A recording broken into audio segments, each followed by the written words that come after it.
नमस्कार साथियों, मैं हूं मुकेश और आपका अपना YouTube channel CTET success classes में पुनः एक बार स्वागत है। साथियों, जैसे कि आप सभी को पता होगा, शिक्षा विभाग की ओर से बार बार शिक्षक नियोजन को लेकर नियमावली 2014, नियमावली 2015 का हवाला दे रहे हैं। अर्थात नियमावली 14 क्या है, 2015 नियमावली क्या है और क्या ऐसा था 2014 में और 15 में जिसका हवाला देकर ये कहा जा रहा है कि पूर्व के भांति ही काउंसलिंग की प्रक्रिया की जाएगी, अर्थात कैंप का आयोजन किया जाएगा। तो चलिए आज इस वीडियो में हम जानते हैं कि आखिर उस समय 2014 में किस तरह से बहाली प्रक्रिया संपन्न हुआ था, क्या कुछ उसका क्राइटेरिया था, क्या उसमें 10 गुना अभ्यर्थी को ही बुलाया गया था तो उसमें क्या कुछ प्रोसेस था, ये सारी जानकारी इस वीडियो में हम आपको देने वाले हैं। सबसे पहले आप ये जान लें, जो उस समय की बात है 2014 की, जब राज्य में तीसरे चरण का जो नियोजन प्रक्रिया है वो खत्म हो चुका था। अर्थात 3 चरण जो है वो लेटर के माध्यम से नियोजन पत्र मिलना था। अब चौथे चरण की आपको बता दें कि राज्य के प्रारंभिक विद्यालय में संशोधित शिक्षक नियोजन नियमावली 2014 के अनुसार, यानी 2014 में नियमावली का संशोधन किया गया, जिस नियमावली के अंतर्गत वहां से जो नियोजन पत्र जो डाक के माध्यम से भेजे जाते थे उनको हटाकर कैंप का आयोजन करने का जिक्र किया गया। आपको बता दें कि कैंप के माध्यम से शिक्षक नियोजन कराने के संबंध में उस समय के जो हमारे प्रधान सचिव थे अमरजीत सिन्हा जी, वो इस तरह के लेटर जारी किए थे। चलिए हम जानते हैं आखिर क्या है। ये भी नियमावली 2012 के अनुरूप ही था और इसमें नियमावली 2014 एवं नगर प्रारंभिक सेवा शर्त जो नियमावली 2014 था उसको समव्यवहार में लाया गया। अर्थात उसको लाते ही जितने भी रिक्त पदे थे वो चौथे समव्यवहार में कैंप के माध्यम से नियोजन पत्र का वितरण किया जाना था। आपको बता दें कि उस समय RT एक्ट 2009 का पालन बहुत ही बखूबी से करने का निर्णय लिया गया था और जिसको देखते हुए राज्य सरकार ने यह निर्णय लिया था कि जितने भी रिक्ति हैं सभी को चाहे जिस माध्यम से हो उन्हें भरा जाए, और इसी को लेकर उस समय चौथे जो है चरण का कैंप का आयोजन किया था। आपको बता दें जिस चीज़ का जिक्र अभी हो रहा है और सभी अभ्यर्थी के मन में है और सब जगह यह चर्चा का विषय बन गया है कि 10 गुना अभ्यर्थी को बुलाया जाएगा, ये आप यहाँ देख सकते हैं, जो कि 2014 में कैंप का आयोजन किया गया था उसमें भी इसी तरह था। अंतर क्या है वो भी हम आपको बताएंगे कि उस समय में और अभी के समय में क्या अंतर। आप देख सकते हैं प्रत्येक नियोजन इकाई द्वारा कोटिवार, यानी यदि किसी जगह जनरल में 10 सीट है तो 100 स्टूडेंट को बुलाया जाएगा, BC में 1 सीट है तो 10 स्टूडेंट को बुलाया जाएगा, यानी कोटिवार रिक्ति की सूची नियोजन पत्र वितरण के लिए आयोजन होने वाली कैंप की तिथि से कम 3 दिन पूर्व मेधा के अनुसार प्रकाशित किया जाएगा। साथियों, आपको पता होगा यह जो आप देख रहे हैं 10 गुना अभ्यर्थियों को बुलाना, ये कोई काउंसलिंग के लिए नहीं है, बल्कि यह जो शेड्यूल था वो नियोजन पत्र देने के लिए था। अब सवाल ये उठता है कि जब नियमावली चाहे जो कुछ भी हो 10 गुना अभ्यर्थी उस समय में बुलाया गया था और उस समय में क्योंकि 3 चरण जो है हो चुका था, ऐसे में बुलाया गया था, लेकिन अब यदि इस बार काउंसलिंग होता है और 10 गुना अभ्यर्थी को ही सिर्फ बुलाया जाता है तो आप समझ सकते हैं उस बार आवेदनों की संख्या बहुत कम था, जिसके कारण ऐसा हुआ। लेकिन इस बार एक नियोजन इकाई में हजारों हजार, 10,000,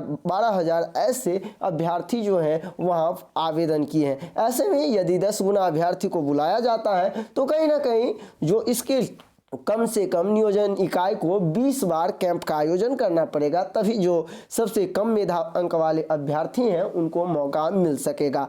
आपको बता दें कि नियोजन इकाई उस समय की बात है जब कोटिवार स्थल जहां कैंप होता था वहां उसका जो शेड्यूल है वो उन जिले के NIC पर अपलोड कर दिया जाता था। ये मुख्य बात था उस 2014 की कैंप के आयोजन के समय। इसके संबंध में ये भी उस समय कहा गया था कि जिस कोटि में मान लीजिए कोई अभ्यर्थी बहुत ऐसे थे जो नियोजन पत्र यहाँ से लेकर के वहाँ फिर छोड़ करके फिर दूसरे जगह चले जाते थे, तो ऐसे में उस समय कहा गया था कि जहाँ जिस कोटि की रिक्ति रहेगी उसी कोटि का बुलाया जाएगा। उस समय भी ये प्रावधान था कि जब अभ्यर्थी वहां पहुंचेंगे नियोजन पत्र के लिए तो उनका टीईटी का जो मूल प्रमाण पत्र है वो उनसे ले लिया जाएगा।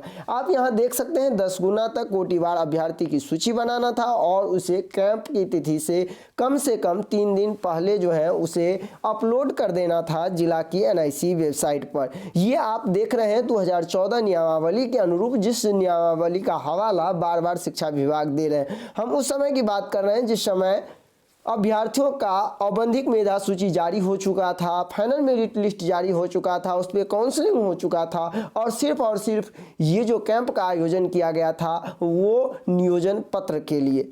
आपको बता दें इसमें कुछ और भी ऐसी चीज़ है। उस समय कैंप को जो है नियोजन हेतु निर्धारित कालावधि पूर्ण होने के उपरांत अभ्यर्थियों की उपस्थिति पंजी को नियोजन इकाई द्वारा क्लोज भी किया जाता था। ये मुख्य है। चलिए हम आपको डायरेक्ट दिखाते हैं कुछ अहम जानकारी, जिसके अंतर्गत हम आपको दिखाएंगे जो कैसे आखिर 3 शेड्यूल में हुआ था। आप देख सकते हैं जिले को 4 भागों में बांट दिया गया था उस समय भी, आप देख सकते हैं। और सभी जिलों को यदि हम बात करें नियोजन पत्र की तो आप यहां देख सकते हैं 2014 से ये प्रारंभ हुआ था और यदि सभी जिले में होते हुए अंतिम देखा जाए तो 22/10/2014 को ये संपन्न हुआ था। इसी में अभ्यर्थियों का 1 to 5 हो या 6 to 8 हो, दोनों का नियोजन पत्र उन्हें मिला था। यानी यदि आप यहाँ देख सकते हैं ये 10 जिले जो हैं उसका यदि हम देखें कैंप का आयोजन, कैंप लगाने का जो है वो सभी नगर परिषद, सभी नगर, यानी शिक्षा विभाग भी कहीं ना कहीं जो